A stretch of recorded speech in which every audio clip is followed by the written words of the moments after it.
Dieu. Gloire à Jésus.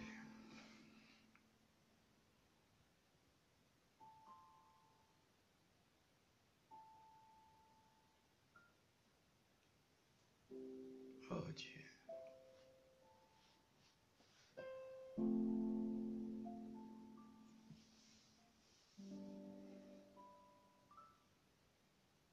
Gloire à Dieu. Gloire à Dieu. Pour ce temps, pour ces moments, pour ces instants que nous voulons passer dans cette tranche d'édification. Notre Père et notre Dieu, ce soir encore, nous avons besoin de toi. Aide-nous à comprendre les Écritures. Ouvre nos yeux sur la réalité de Christ. Nous avons besoin de le connaître lui seul.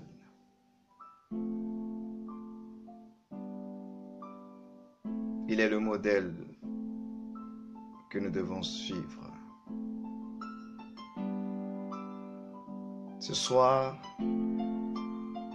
prends toute la place maintenant avec ces hommes et ces femmes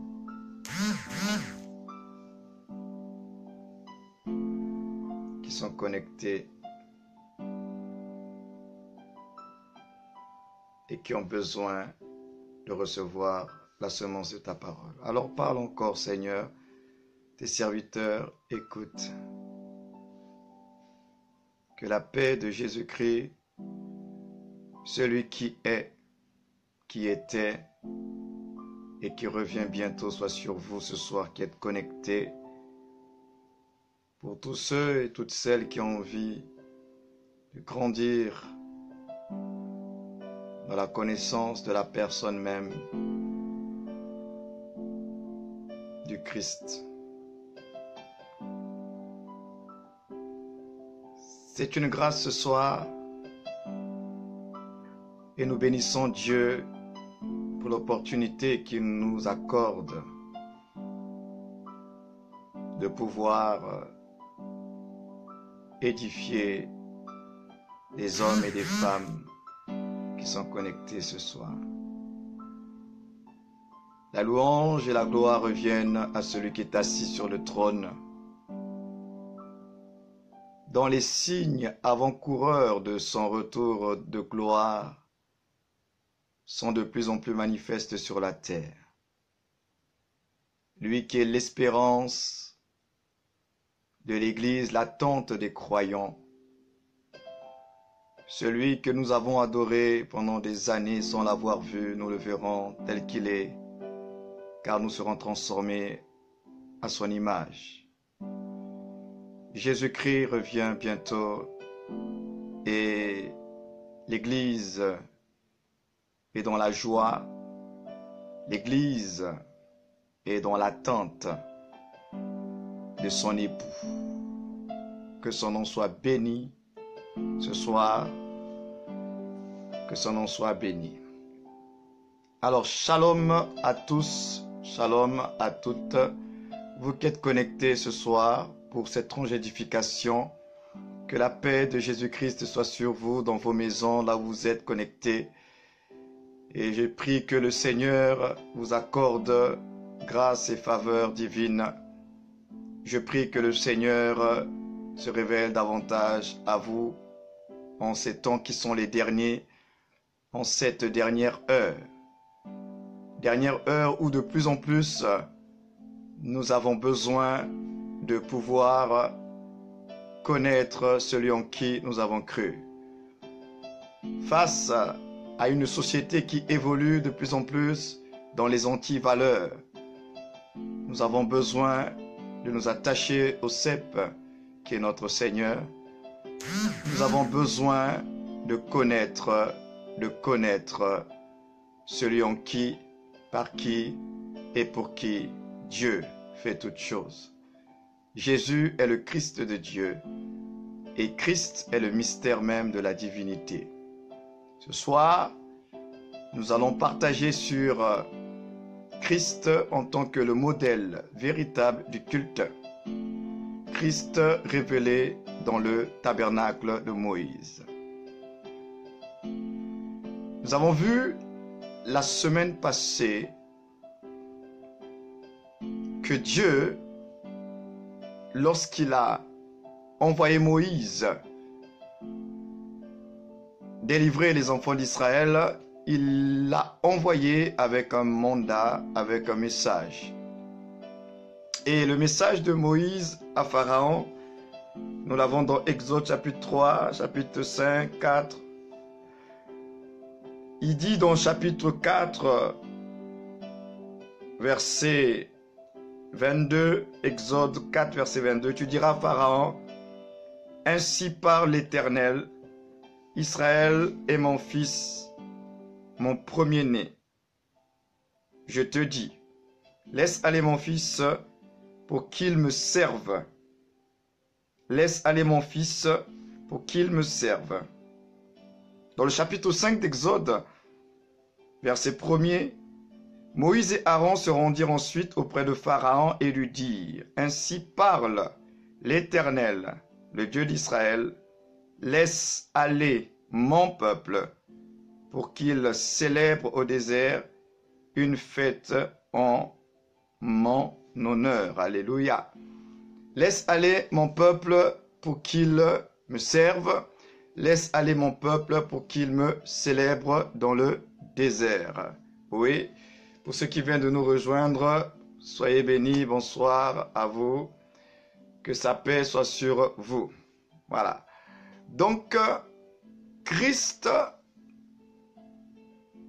nous avons besoin de comprendre les enseignements qui sont derrière sa personne pour l'Église d'aujourd'hui.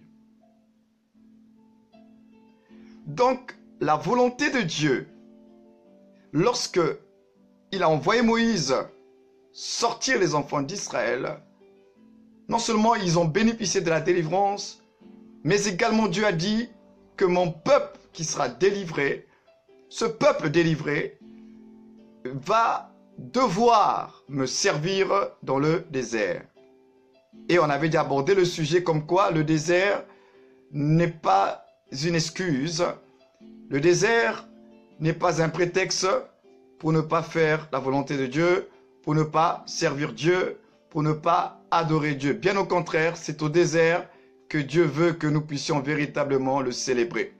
C'est quand tout va mal, c'est quand tout est renversé dans notre vie, que Dieu veut voir réellement ceux et celles qui ont un cœur pour lui, ceux et celles qui, en dépit des circonstances de la vie, peuvent te dire, je continuerai à servir mon Dieu, je continuerai à louer mon Dieu, même si les choses sont contraires, mais je refuse qu'une circonstance, qu'une condition m'empêche de servir mon Dieu, d'adorer mon Dieu. Et nous avons vu que finalement, la louange à l'Éternel n'est pas le résultat de comment les choses se passent bien dans notre vie.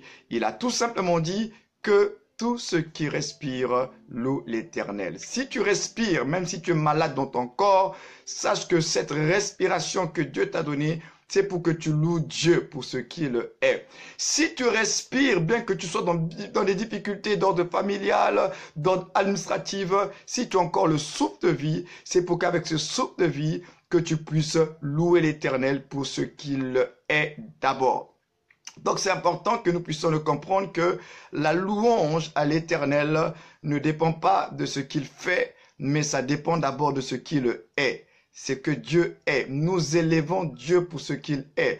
Nous élevons Dieu pour ce que nous avons compris le concernant. Voilà ce qui plaît à Dieu. Voilà ce qui est agréable au Seigneur. Voilà la véritable louange. Et voilà aussi en partie le véritable culte selon Dieu. Alors, je dis que la volonté de Dieu pour tous ceux qui ont été délivrés, libérés, c'est que nous puissions servir Dieu. Mais nous ne pourrons pas servir Dieu comme on veut et de la manière que nous voulons. La volonté de Dieu, lorsqu'il a dit à Moïse d'aller parler à Pharaon pour que le peuple aille le servir dans le désert. Dans d'autres versions de la Bible, on dit pour que le peuple puisse le célébrer, puisse faire une fête en son honneur, pour que le peuple puisse fêter Dieu dans le désert. Le peuple ne devait pas le faire de la mauvaise façon. Le peuple ne devait pas le faire à sa manière. La preuve, lorsque Moïse s'est retrouvé dans la présence de Dieu, le peuple est resté et le peuple a célébré le veau d'or. Le peuple s'est prostitué. Donc lorsque nous laissons au peuple le soin de pouvoir célébrer Dieu sans qu'il y ait la révélation, ben nous tombons dans ce qui est du veau d'or. Nous tombons dans toute forme de prostitution. Nous tombons dans tout ce qui est contraire aux normes, aux valeurs de Dieu. Donc, avant même que Moïse descende avec le modèle de la fête, avec le modèle de la célébration, mais le peuple qui est resté a commencé à célébrer Dieu à sa manière. Et cela a produit le veau d'or. Alors que Dieu, dans sa pensée éternelle, il voulait bien que le peuple célèbre, il voulait bien que le peuple l'élève, mais il a dit que il va montrer à Moïse la manière. Et le tabernacle nous parle du modèle de Dieu pour que nous puissions lui rendre culte. Le tabernacle nous parle du modèle de Dieu pour que nous puissions le célébrer. Le tabernacle nous parle du modèle de Dieu pour que nous puissions le servir. Donc, nous n'inventons pas le service, nous n'inventons pas l'adoration, nous n'inventons pas comment célébrer Dieu. Dieu nous a envoyé un modèle. Et Moïse a construit le tabernacle selon le modèle que Dieu lui a montré, un modèle qui était dans les cieux. Donc le tabernacle de Moïse, qui était cette tente, ce sanctuaire transportable où le peuple devait justement célébrer, où le peuple devait effectivement dans le désert rendre culte à Dieu, était l'image, la copie, la représentation du véritable tabernacle qui était dans les cieux et qui est finalement le mystère de Christ qui est lui-même le tabernacle de Dieu. Et donc, la volonté de Dieu est que ceux qui lui appartiennent, ceux qui sont sortis du monde, que nous puissions nous approcher de lui, que nous puissions célébrer Dieu, que nous puissions lui rendre des hommages. Mais nous ne pouvons pas le faire comme nous le voulons. Et la dernière fois, nous avons parlé donc de ce tabernacle qui nous parlait au premier abord de la sainteté de Dieu à travers son enclos.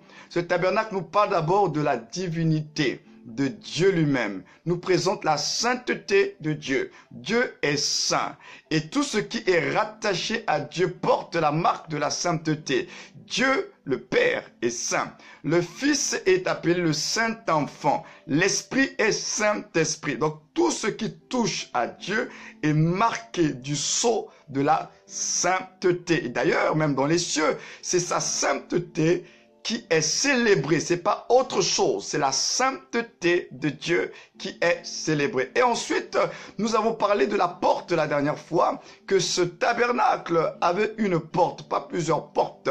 Il n'y avait pas plusieurs accès. Et là, j'aimerais encore une fois nous rappeler, les religions, on nous dit souvent que nous prions tous le même Dieu, que quasiment tous les chemins mènent à Dieu. Non, tous les chemins ne mènent pas à Dieu. Nous ne prions pas tous le même Dieu. Il y a un seul chemin, il y a un seul accès qui mène à Dieu et cet accès et ce chemin, c'est Jésus-Christ notre Seigneur. Il a dit, je suis le chemin, la vérité et la vie. En d'autres termes, je suis le véritable chemin qui mène à la vie, c'est-à-dire à Dieu lui-même. Donc, nous ne pouvons pas avoir accès à Dieu, à la vie de Dieu, au service de Dieu, au culte selon Dieu, sans passer par Jésus-Christ. La Bible dit à ceux qui l'ont reçu, à ceux qui croient en son nom, elle a donné le pouvoir de devenir enfants de Dieu. Ceux qui ont cru en Jésus-Christ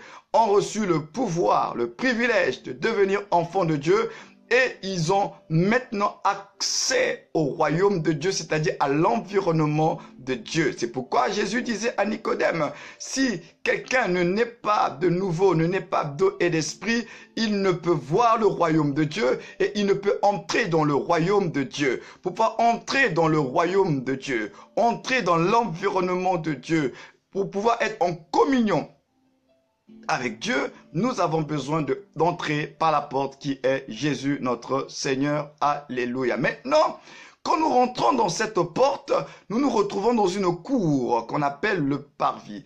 Et ce soir, je veux m'intéresser à un élément dans cette cour. Et la première des choses que nous rencontrons lorsque nous traversons la porte, nous rencontrons un autel. Un autel qu'on appelle l'autel des reins. C'est un autel où ceux qui commettaient des péchés venaient apporter sur cet autel l'animal qui devait être sacrifié. Et cet autel nous parle de Christ, nous parle de l'œuvre de Christ. Cet autel nous rappelle Golgotha, le lieu où l'agneau de Dieu a été sacrifié sur un autel appelé Golgotha. Christ est venu en tant que rédempteur sous la forme de l'agneau innocent, l'agneau qui va devoir prendre notre place sur l'autel de Golgotha, afin que par son sacrifice, afin que par le sang qu'il va verser, que le péché du monde soit ôté. Donc l'agneau de Dieu qui ôte le péché, c'est Christ dans sa fonction rédempteur et dans la personne de Jésus de Nazareth. L'autel des reins donc nous présente donc le lieu du sacrifice, mais également il y a le sacrifice qui doit être sur l'autel. Donc c'est le lieu où l'agneau a été sacrifié. C'est le lieu du jugement, parce que l'autel nous parle d'un lieu de jugement. L'autel nous parle d'un lieu de la mort. L'autel nous parle du lieu du sacrifice. Et tout cela, notre Seigneur, il l'a porté dans son corps. Il a été comme un sacrifice et également, il a porté dans son corps la condamnation qui nous revenait à nous qui étions égarés, condamnés par nos péchés. Il a porté dans son corps le jugement, la condamnation et il est mort à la croix. Oui, mes amis, Jésus est mort à la croix. Jésus de Nazareth est mort. Il n'a pas fait semblant. Il est mort à la croix. Sur cet autel de jugement, il fallait que l'animal soit sacrifié et qu'il meure. Il est mort à la croix. Il a versé son sang sur cet autel appelé Golgotha pour que nous puissions nous être justifiés, pour que nous puissions nous être libérés de toute forme de condamnation, afin que par sa mort, nous puissions entrer pleinement dans la communion avec le Père et jouir des avantages des fils et des filles de Dieu. Donc l'autel des reins nous rappelle donc la croix. L'autel des reins nous parle du crucifié. Le Christ éternel est entré dans le temps. Il s'est formé un corps. Et ce corps-là, on l'a appelé Jésus. Et le Christ éternel qui est esprit est entré dans le temps. C'est là où la parole de Jean, chapitre 1, s'accomplit. Au verset 18, et la parole s'est faite chair. La parole qui était au commencement, le Christ de la création, qui était au commencement. Le Christ de la création qui est lui-même Dieu. La Bible dit dans Jean 1, verset 18, et la parole s'est faite chair. En d'autres termes, et Dieu est devenu homme. Donc, l'autel des reins nous rappelle le crucifié. Mais comment pouvons-nous parler du crucifié sans parler de celui qui a été incarné? Parce que le crucifié, finalement, c'est celui qui a été incarné. C'est la parole qui s'est faite chair. C'est cet homme de douleur, habitué à la souffrance dont nous parle Ésaïe. C'est celui-là qui est venu comme un rejeton sortant d'une terre desséchée appelée Bethléem, appelée même, je dirais même même plus loin, Nazareth, parce qu'à Nazareth, il n'y avait rien de bon. Même lorsque Philippe et Nathanaël sont en discussion par rapport à le Seigneur qui venait de Nazareth, l'autre, il lui a dit, mais est-ce qu'il peut venir quelque chose de bon de Nazareth? Il est sorti d'une terre desséchée, il est sorti de la plus petite ville de Juda appelée Bethléem. Alléluia. Donc, le Christ crucifié, c'est d'abord le Christ qui a été incarné. C'est celui qui a été incarné, c'est celui qui s'est fait un corps. C'est le corps de l'incarné qui était l'agneau. Et c'est l'agneau qui a été crucifié. Donc, l'autel des reins nous parle de tout ce mystère-là. Christ est l'incarné, la parole faite chair. Christ est l'agneau qui ôte le péché. Mais comment ôtera-t-il le péché? Mais il fallait qu'il parte sur l'autel du jugement de Dieu. Alléluia. Dieu devait régler la question du péché à la croix. Il n'y avait pas d'autre alternative. Dieu, dans sa justice, frères et sœurs, devait condamner la race humaine. Voilà pourquoi le mystère même de la piété veut que, quand on dit que la parole s'est faite chair, pourquoi la parole s'est faite chair? La parole s'est faite chair pour nous introduire dans un mystère qui est vraiment rattaché à Dieu lui-même, c'est-à-dire à travers l'incarnation. Dieu nous permet d'observer ce que Paul appelle la folie et la faiblesse divine. C'est-à-dire que, à travers son humiliation, parce que personne l'a humilié, il s'est humilié lui-même. À travers son dépouillement, personne l'a dépouillé, il s'est dépouillé lui-même. Il est descendu. Il s'est fait homme. La Bible dit qu'il a participé à la chair et au sang. Il ne pouvait pas tricher. Il devait être notre proche parent. On l'appelle celui qui a le droit de rachat en Israël, le Goël. Il devait être notre proche parent, celui qui a le droit de rachat, celui qui a le pouvoir de nous racheter. Mais pour pouvoir être notre proche parent, il fallait justement qu'il soit semblable à nous. Il fallait qu'il ait la chair. Il fallait qu'il ait le sang. Il fallait qu'il soit un homme fait de chair et de sang. C'est pourquoi la parole s'est faite chair, pour que les hommes puissent constater l'humanité de Dieu. Il fallait que pendant 30 ans, vous ne vous êtes pas posé la question, pendant 30 ans, il n'a fait aucun miracle. Pendant 30 ans, il a vécu comme un homme ordinaire, bien qu'il croissait en sagesse, bien qu'il croissait en grâce. Mais pendant 30 ans, il n'y avait que de l'humanité. Il n'y avait que l'humanité qui a été rendue visible. Oui, parce que Dieu, pour nous sauver, il devait être notre proche parent. Pour nous sauver, il ne devait pas tricher. Il fallait qu'il soit rendu semblable. La Bible dit qu'il a été rendu semblable à nous. Il a pris la forme d'un simple serviteur. Oui, il a été rendu semblable aux hommes. Et puisqu'il a été rendu semblable aux hommes, il a pris part à notre humanité. Voilà pourquoi, lorsque la Bible dit que Jésus pleura, il pleura. Lorsque on dit qu'il a eu faim, il a eu faim. Lorsqu'il était fatigué dans sa chair. Parce que la Bible dit, il a participé à la chair et au sang. Le corps dont il s'est formé était un corps 100% humain. Même si l'esprit éternel divin habitait dans ce corps, mais ce corps était un corps humain. Il était homme.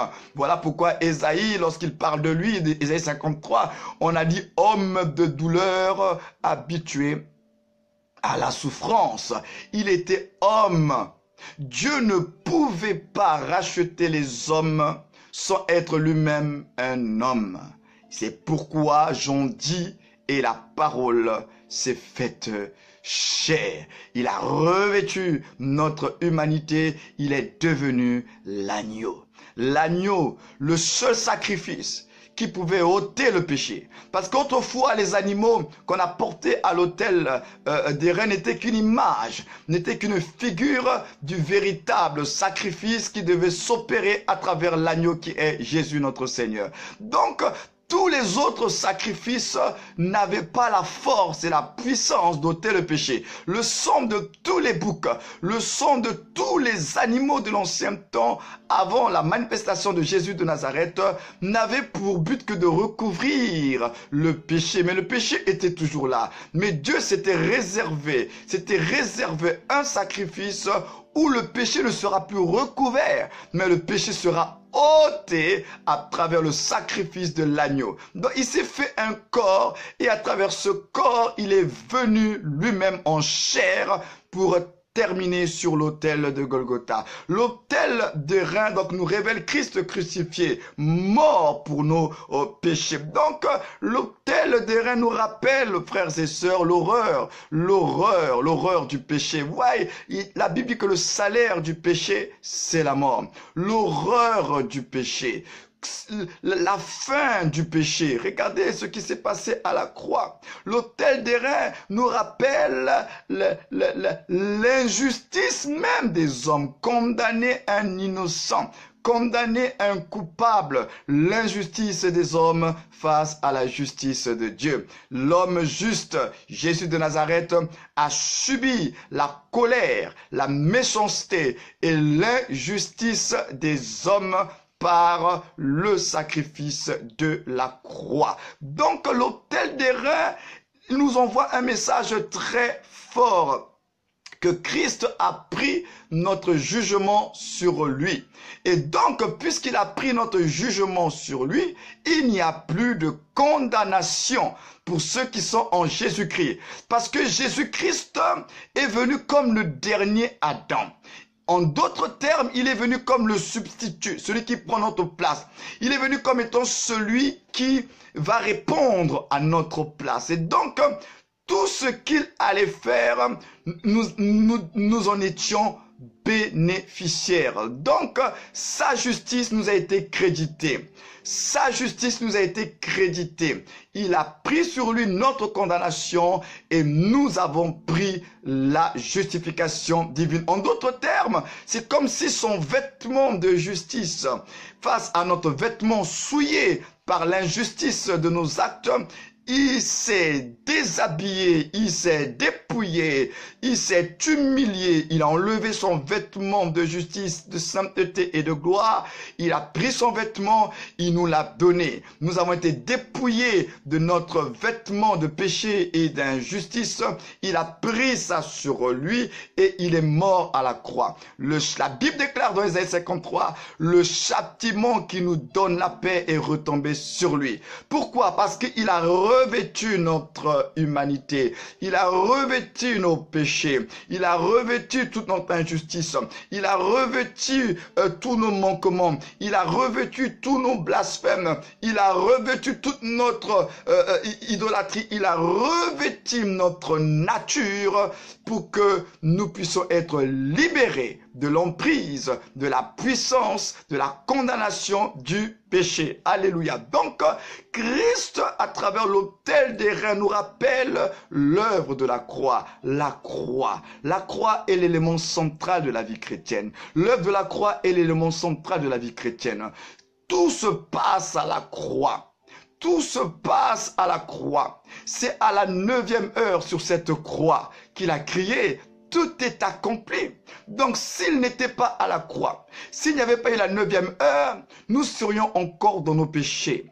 C'est à la 9e heure, pendant qu'il était sur cette croix, lorsqu'il a crié sur la croix, la Bible déclare le voile du temple se déchira. Donc, grâce à ce cri de la croix, Dieu a ouvert un chemin nouveau. Grâce au cri du Christ, du Seigneur, nous pouvons maintenant tous nous approcher avec assurance du trône de la grâce. Grâce au cri du Seigneur à la croix, il a mis fin à cette classification sacerdotale où seuls les Lévites pouvaient s'approcher du lieu saint pour faire le service. Non, il a crié à la croix. Maintenant, quelles que soient les langues, quelles que soient les tribus, quelles que soient les confessions, quelle que soit la condition sociale, tous ceux qui sont en Christ, tous ceux qui sont entrés par la porte qui est Christ, ont accès à la présence de Dieu, ont accès à la communion avec le Père, ont accès au royaume de Dieu. Alléluia. Donc, à la 9e heure sur cette croix, il a crié, tout est accompli. Il a crié et le voile s'est déchiré. Donc, l'autel des reins est la première des choses que nous rencontrons lorsqu'on rentre dans le tabernacle pour nous rappeler l'histoire, pour nous rappeler le sacrifice, pour nous rappeler l'œuvre de la croix, pour dire que tout commence par là. Votre vie chrétienne, votre culte, votre service, votre célébration est en rapport avec l'œuvre parfaite du Christ. C'est parce qu'il a pris votre injustice et vous êtes devenu justice de Dieu. À cause de son œuvre parfaite, vous pouvez maintenant servir. Donc finalement, un enfant de Dieu qui a compris l'œuvre de la croix, un enfant de Dieu qui a compris d'où Dieu l'a pris, d'où Dieu l'a tiré, je dis bien naturellement, il devrait avoir un cœur pour servir Dieu. Naturellement, il devrait se disposer pour servir le Seigneur. Mais aujourd'hui, nous avons des frères et des sœurs, on doit vous obliger. On doit vous obliger pour servir Dieu, frères et sœurs. On ne peut pas obliger quelqu'un de servir Dieu si tu as compris ce que Jésus a fait pour toi à la croix. Ce n'est pas possible parce que finalement l'autel des reins, c'est le lieu qui nous pousse à la repentance. Nous nous repentons de notre vie passée. On demande pardon à Dieu. C'est l'autel où nous ne pouvons pas jouer avec le péché. C'est l'autel qui nous rappelle que le péché est un véritable problème pour Dieu et que nous ne devons pas jouer avec le péché. Donc nous commençons notre service, notre culte avec une information par rapport au péché. Déjà, nous rentrons dans la vie chrétienne avec l'information sur la sainteté de Dieu, par rapport à l'enclos du tabernacle. Mais quand nous rentrons dans cette vie chrétienne, l'autel des reins nous rappelle encore une fois cette question de ne pas jouer avec le péché. Parce que c'est le péché qui l'a fait sortir de l'éternité et qui l'a fait manifester dans le temps. C'est à cause du péché que la parole s'est faite chair. C'est à cause du péché que le plus élevé s'est fait le plus bas. C'est à cause du péché que le Dieu de gloire est devenu un Dieu d'humiliation. C'est à cause du péché que le Dieu illimité s'est limité dans un corps. C'est à cause du péché que le Dieu saint a porté le péché dans son corps et il s'est abaissé. Donc le péché, frères et sœurs, n'est pas un bon compagnon. On ne peut pas jouer avec le péché. On est chrétien, Christ est mort pour nous. Christ est mort, il a été dépouillé, humilié à cause de la question du péché. Tant que nous ne comprendrons pas ça, nous ne le servirons pas de la bonne façon, nous ne le servirons pas de la bonne manière. Donc tout culte à l'Éternel doit avoir pour élément central la prise de conscience que nous sommes des pécheurs qui ont été rachetés par le sang de l'agneau. Et que si nous nous approchons de Dieu, c'est parce que un jour, il y a quelqu'un qui a donné sa vie à la croix. Parce que un jour, il y a quelqu'un qui a pris notre place à la croix. Donc, on ne peut pas véritablement vivre le culte sans que nous puissions réaliser que le péché, sous toutes ses formes, est en abomination à l'Éternel, notre Dieu. Et chaque fois, finalement, que nous péchons, c'est comme si nous le renvoyons à la croix. Il a suffisamment souffert. Il a suffisamment été humilié. Il a suffisamment été méprisé. Il a suffisamment été en scandale aux anges, en scandale aux hommes. Il a suffisamment payé le prix que nous n'allons pas le renvoyer à la croix. Le Seigneur, une fois pour toutes, est venu et il a donné sa vie afin que nous soyons délivrés du péché. Donc, ne jouons pas avec le péché. Ne ramenons pas le Seigneur à la croix parce qu'il a payé une fois pour toutes. Il ne va pas s'amuser de génération en génération à s'humilier de la sorte. Il l'a fait qu'une seule fois. Et cela devrait nous interpeller. Il l'a fait qu'une seule fois. la parole s'est faite chair. Il s'est humilié. Vous vous rendez compte, c'est pourquoi Paul appelle cela la folie et la sagesse de Dieu, mais en même temps la faiblesse de Dieu. L'autel des reins nous présente ça. La folie et la faiblesse de Dieu. Parce qu'à travers le crucifié, nous voyons que ce Dieu tout-puissant a été dépouillé, lui qui avait tout. À travers le crucifié, nous voyons que le Dieu de gloire a accepté une telle humiliation. Paul appelle cela la folie de Dieu. Dieu, entre guillemets, a eu comme un moment de folie, s'il faut le dire ainsi, je dis bien entre guillemets, parce que c'est quelque chose qui dépasse. C'est quelque chose qui choque. Voilà pourquoi on dit que l'œuvre de la croix, la prédication de la croix, est une folie pour les Grecs, scandale pour les Juifs. Parce que ce n'est pas possible que Dieu puisse être dans un corps aussi faible. Ce n'est pas possible qu'un Dieu si grand, si puissant puisse mourir de la sorte. C'est pas possible. C'est ça la folie de l'évangile. C'est de faire comprendre aux gens que ce Dieu éternel, un jour, a accepté de se limiter dans un corps d'homme et de vivre l'humiliation, le mépris, le rejet de la part des hommes, de la part de ses créatures. Lui, le Créateur, a été malmené par ses propres créatures. Vous vous en rendez compte? Et l'autel des reins nous rappelle l'amour de Dieu aussi. Car c'est sur cet autel des reins que l'expression suprême de l'amour du Père a été manifestée. Dieu a exprimé pleinement son amour. Finalement, cette humiliation, ce mépris, ce rejet, son dépouillement, le fait qu'il se soit limité pour un temps, n'ont été en réalité que l'expression de l'amour de Dieu. Tout ce qu'il a fait dans son corps de chair, il a fait par amour. Car Dieu a tant aimé le monde qu'il a donné. En d'autres termes, car Dieu a tant aimé le monde qu'il s'est donné. Dieu s'est donné. Il était le sacrificateur, mais il était encore lui-même le propre sacrifice. Il était sacrificateur et sacrifice en même temps. Dieu a tant aimé le monde. Il s'est donné. Dieu, le grand sacrificateur, il s'est donné, il est devenu un sacrifice vivant, l'agneau. Alléluia. Et donc, frères et sœurs, l'amour de Dieu est révélé à travers la croix. L'autel des reins nous parle de la croix. C'est à la croix que l'amour a été pleinement exprimé. C'est là vraiment qu'aujourd'hui, aucun homme ne peut avoir le prétexte pour dire que Dieu ne m'aime pas. Frères et sœurs, pensez-vous que nous pouvons mesurer l'amour de Dieu en fonction de notre quotidien, de notre état de santé, de la question de nos papiers qui ne sont pas résolus, de la question de notre travail qu'on n'a pas encore obtenu?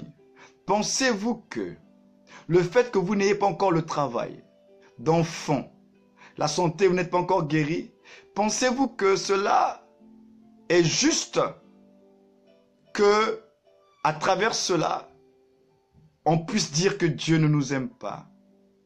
Pensez-vous que l'amour de Dieu est mesurable en fonction de comment il réalise les choses dans notre vie de tous les jours?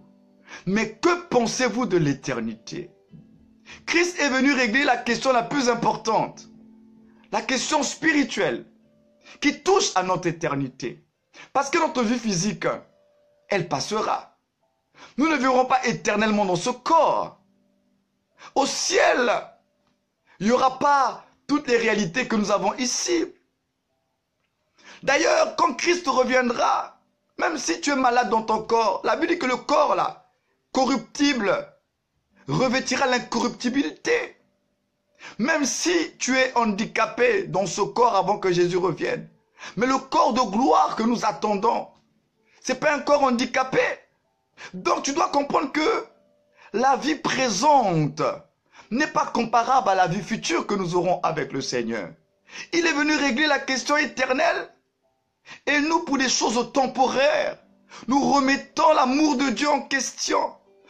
Pourquoi ma vie ne marche pas? J'ai pas le travail, j'ai pas le mariage, j'ai pas les enfants. Dieu ne m'aime pas. Non, frère. Dieu t'aime. Parce que si Dieu ne t'aimait pas, Christ ne serait pas mort. Ce Jésus que nous célébrons partout, que d'ailleurs même le calendrier que nous utilisons commence soi-disant par sa naissance. On croit qu'il est venu sur la terre, il a vécu. Dieu pour des choses éternelles s'est dépouillé. Dieu pour les choses éternelles s'est humilié. Tu penses que pour les choses temporaires de ta vie, tu n'es pas capable d'intervenir et de te faire du bien. C'est juste une question de temps. C'est juste une question d'éprouver ta foi. Mais Dieu a démontré à travers le sacrifice de Jésus que tu as du prix à ses yeux. Il n'était pas obligé de descendre aussi bas. Il n'était pas obligé de s'humilier de cette manière. Mais il l'a fait par amour. L'autel d'airain du tabernacle nous révèle l'amour de Dieu. Il est l'expression suprême de l'amour du Père. L'amour de Dieu est dans le Christ. En dehors de Christ, là, nous n'aurions jamais su le véritable sens de l'amour de Dieu. On aurait vu à travers l'Ancien Testament les actes de bonté et de miséricorde de Dieu. Mais l'amour de Dieu a vraiment été attesté et rendu visible à travers Christ. C'est pourquoi lorsque Christ se manifeste dans la personne de Jésus de Nazareth, le témoignage du ciel est rendu. Celui-ci est mon fils bien-aimé, en qui j'ai mis toute mon affection. Il dit toute, donc toute l'affection du Père est en Christ Jésus. Tout l'amour du Père est en Christ Jésus. Donc en dehors de Christ Jésus, vous n'allez pas voir l'amour de Dieu. L'amour de Dieu devait être révélé avec Jésus de Nazareth. Il est le révélateur de l'amour du Père. Il est le révélateur de l'amour de Dieu. Alors, frères, nous parlons de Christ et le culte. Le véritable culte commence par cette prise de conscience. D'où Dieu t'a pris, d'où Dieu t'a tiré. Ce que tu es, c'est le résultat de l'œuvre de la croix. Aujourd'hui, tu es chrétien, tu es enfant de Dieu, tu es serviteur de Dieu, tu as des dons, tu as des talents, tu sers Dieu, tu as un ministère. Mais c'est parce qu'il y a eu quelqu'un qui un jour s'est dépouillé et il est mort à la croix. Donc la conscience même que Christ est mort pour nous et que c'est grâce à son sacrifice que nous sommes ce que nous sommes par la grâce de Dieu devrait remplir nos cœurs de reconnaissance. Mais comment se fait-il que nous avons du mal à être pleinement reconnaissants à l'égard de Dieu et on continue à lui faire du chantage? Non, frères et sœurs, tu as du prix aux yeux du Seigneur. Ayons d'abord la conscience. C'est pourquoi je vais terminer par Romains 12. Romains 12, un texte que nous connaissons tous. Mais Romains 12 dit ceci. Verset 1er. Nous parlons du culte véritable selon le tabernacle avec Christ. Je vous exhorte donc, frères, par les compassions de Dieu, à offrir vos corps comme un sacrifice vivant, saint, agréable à Dieu, ce qui sera de votre part un culte raisonnable ou bien véritable. Donc, le véritable culte, c'est de pouvoir s'offrir comme un sacrifice vivant. Jésus-Christ est venu montrer le modèle. Il y avait ce jour-là à Golgotha une grande célébration à la gloire de Dieu. Un grand culte a eu lieu à Golgotha. Et Christ montre le modèle. Le sacrifice vivant. Sacrifice vivant. Un homme a été sacrifié. Un homme s'est donné sur l'autel. Toute la vie d'un homme a été mise à nu, en sacrifice. Le véritable culte, c'est lorsque nous comprenons que nous sommes, nous, l'offrande que Dieu a besoin. Ma vie est l'offrande que Dieu cherche. La première offrande, parce que ce qui fait le culte, c'est le sacrifice. Il n'y a pas de culte sans sacrifice. Et le premier sacrifice que Dieu a besoin, c'est le sacrifice de notre vie. Christ est venu comme le modèle. Il a sacrifié sa vie. Nous également, nous devons comprendre que notre vie est un sacrifice.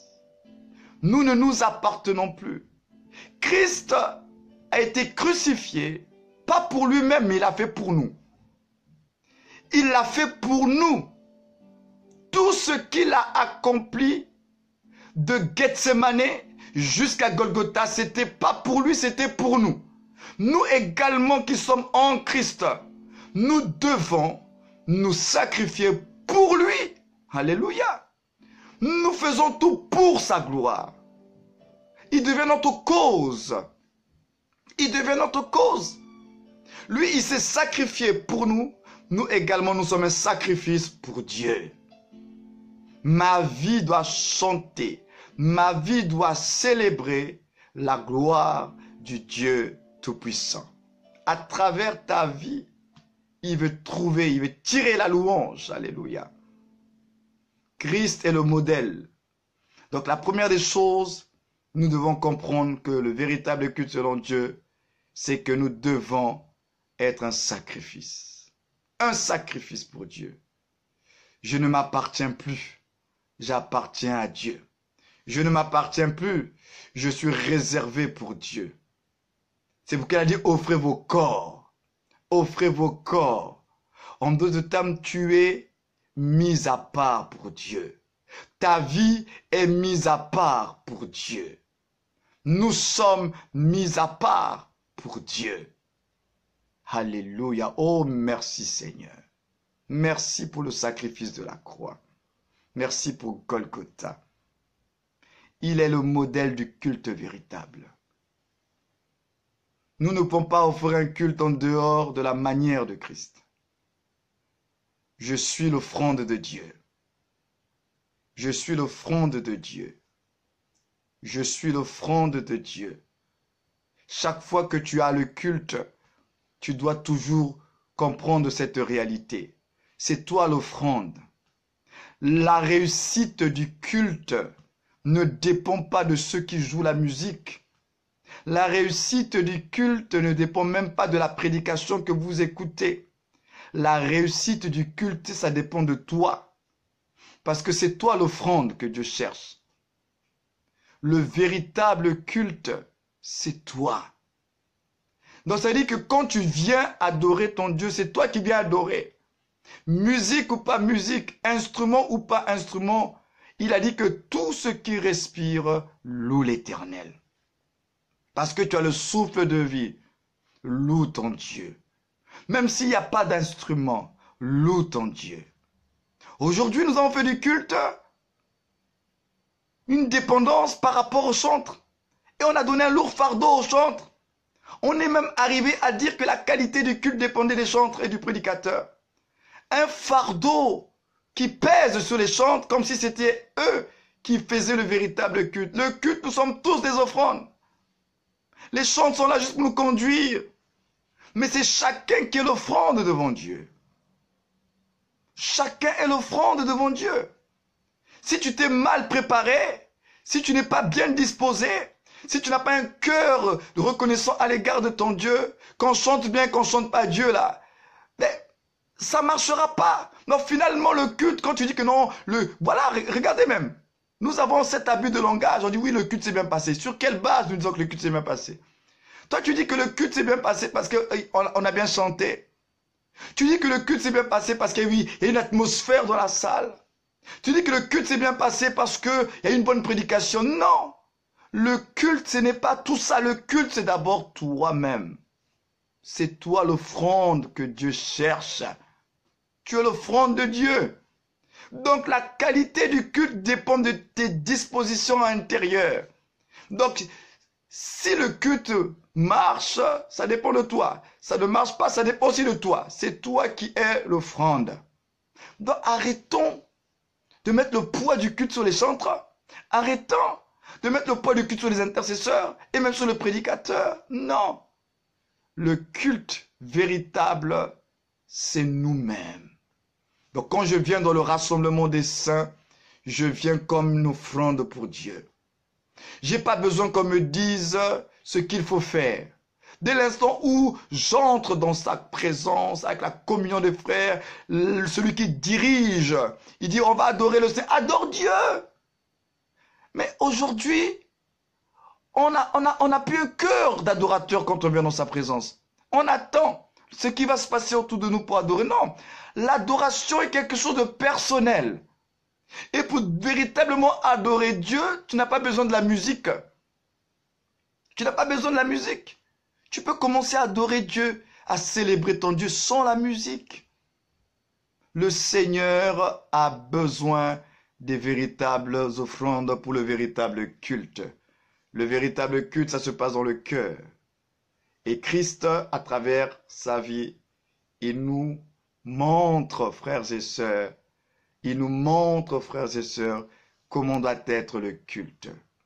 Nous verrons la prochaine fois, toujours par rapport au culte véritable, un deuxième élément par rapport à la vie de Christ, important par rapport toujours au tabernacle, puisque c'est le modèle que Dieu a montré à Moïse, et c'est ce qui est arrêté dans les cieux. Donc, dans les cieux, il y a déjà le modèle de Dieu, comment Dieu veut être servi, comment Dieu veut être célébré. Nous ne pouvons pas le servir, le célébrer comme nous on l'a inventé, comme nous on l'a imaginé. Non, Dieu a un modèle et Christ est le modèle. Donc, à travers la vie de Jésus-Christ, nous découvrons le modèle de Dieu par rapport au culte. À travers la vie de Jésus-Christ, nous découvrons le modèle de Dieu par rapport au service. À travers la vie de Jésus-Christ, nous découvrons le modèle de Dieu par rapport à l'adoration. Et tout cela à travers le mystère du tabernacle, qui est une représentation spirituelle de Jésus-Christ notre Seigneur. Pour ce soir, frères et sœurs, retenez tout simplement que nous avons besoin de comprendre, de réaliser l'œuvre de la croix. La croix doit être au centre de tout. Quand je comprends la croix, je ne joue plus avec le péché. Quand je comprends la croix, j'ai un cœur plein de reconnaissance à l'égard de mon Dieu. Quand je comprends la croix, je tombe à genoux devant le Père et j'adore le Seigneur mon Dieu. Quand tu comprends la croix, tu ne tombes pas dans l'orgueil. Tu te dis pas moi, moi, moi, moi. Tu reconnais que tout don parfait, toute grâce excellente viennent d'en haut, viennent de Dieu, le Père de lumière en qui il n'y a point d'ombre de variation. Quand tu comprends la croix et que tu observes à la croix l'agneau qui a été immolé, l'agneau qui a été sacrifié, tu ne peux pas être orgueilleux, tu ne peux pas être rempli de toi-même parce que l'agneau te renvoie à l'image de l'humilité, l'agneau te renvoie à l'image de la simplicité. Tu ne peux pas contempler l'agneau sur le bois du calvaire et peut être rempli de toi-même et rentrer dans sa présence. Non, ta vie ne peut pas être remplie de toi-même si tu as bien observé l'agneau. Il manque aujourd'hui aux hommes et aux femmes de Dieu l'observation de l'agneau.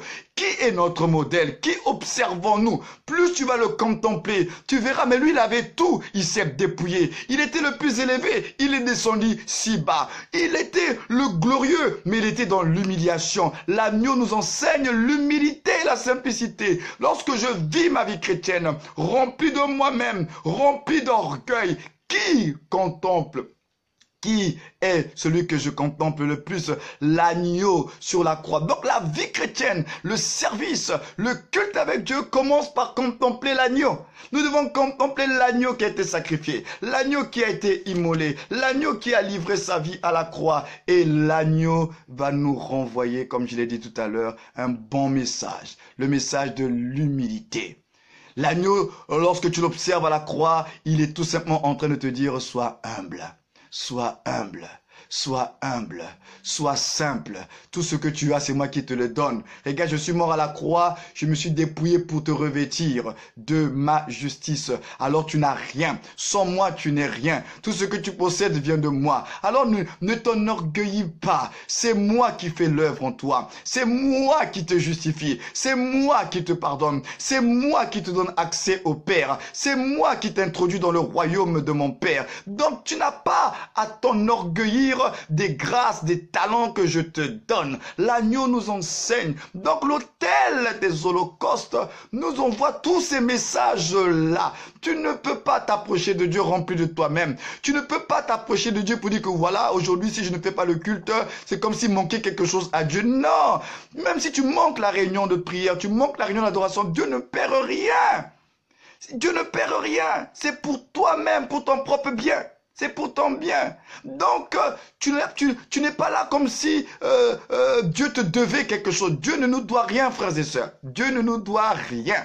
Je le répète ce soir, Dieu ne nous doit absolument rien. Mais c'est nous qui lui sommes éternellement reconnaissants pour avoir pris notre place et pour nous avoir introduits dans son royaume par Jésus-Christ notre Seigneur. Donc Dieu ne nous doit absolument rien. Nous sommes chrétiens, fils de Dieu. Nous avons des dons, des talents, des grâces. C'est Dieu qui nous les donne gratuitement par Jésus-Christ. Donc Dieu ne te doit rien. Tu n'as pas à lui faire du chantage. Tu n'as pas à t'enorgueillir. Non, tout ce que tu es, tout ce que tu as, c'est une grâce divine. Alléluia. Donc, frères et sœurs, ce soir, je vous en supplie, par les compassions de Christ, l'agneau est le modèle. Il a été livré sur l'autel. Il a été livré en sacrifice. Et cet agneau-là, il nous renvoie tellement des messages qui doivent nous aider pour servir Dieu. Pour servir Dieu. Pour pouvoir avoir un culte agréable, ayant les sentiments qui étaient en Jésus-Christ, ayant les sentiments qui étaient dans l'agneau de Dieu. La Bible dit, lequel existant en forme de Dieu n'a pas vu son égalité avec la divinité. Non, il est resté simple homme. Lui qui avait tout, il a accepté de tout perdre. Alors toi et moi, qui suivons l'agneau, comment nous présentons-nous devant lui? Le culte, c'est d'abord une action de grâce. C'est d'abord remercier Dieu. C'est être reconnaissant. C'est bénir l'œuvre de la croix. C'est remercier le Seigneur pour le sang. Parce que sur l'autel d'airain, le sang a été versé. Donc comment on peut parler d'un culte sans que ces éléments-là, nous puissions les réaliser et être reconnaissants à l'égard de Dieu? Sur la croix, le sang a été versé. Sur la croix, la condamnation a été ôtée. Sur la croix, le diable a été dépouillé. Sur la croix, la malédiction a été portée par notre Seigneur. Nous avons des raisons, rien qu'autour de cette œuvre de la croix, de célébrer le Seigneur notre Dieu à travers la vie et l'œuvre de Jésus de Nazareth. Soyez bénis ce soir.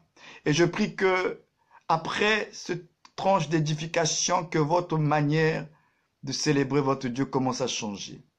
Revoyez le culte. Comment vous servez Dieu. Le culte ne se fait pas à votre manière. Ça se fait à la manière de Dieu. Et Christ est le modèle. Observons sa vie. Contemplons l'agneau à travers les Écritures pour comprendre comment Dieu veut que nous puissions le servir. Comment Dieu veut que nous puissions l'adorer. Ce n'est que par Jésus-Christ, en Jésus-Christ et pour Jésus-Christ que nous pourrons être agréables à notre Père qui est dans les cieux. Soyez bénis ce soir et je vais prier avec vous au nom de Jésus-Christ. Notre Père et notre Dieu, j'élève ma voix ce soir pour prier pour tous ceux qui ont bien pris le temps de partager de ce temps d'édification avec moi. Tu vois dans les cœurs le désir d'être des serviteurs et des servantes selon ton cœur. Alors je prie ce soir, aide chacun de nous à être véritablement cette offrande, ce sacrifice vivant, saint, agréable à Dieu pour être un véritable culte pour toi. Oui, Seigneur, aide-nous, nous te supplions, au nom de Jésus-Christ, à comprendre la valeur du sacrifice de Jésus-Christ notre Seigneur et les différentes implications, les différentes conséquences, les différents résultats de l'œuvre de la croix pour nous aujourd'hui par rapport à notre culte. Laisse que ton nom soit béni dans la vie de ceux qui m'écoutent ce soir. Je prie que ta paix leur soit accordée. Je prie que cette nuit soit paisible et douce pour ceux qui vont se coucher bientôt. Et je prie que ta grâce surabondante soit leur partage tout au long de la fin de cette semaine. Que ta paix, que ta grâce leur soit multipliée au nom de Jésus-Christ de Nazareth. J'ai ainsi prié avec action de grâce. Amen. Soyez bénis de Dieu. Jésus-Christ vous bénit et je vous dis à très bientôt.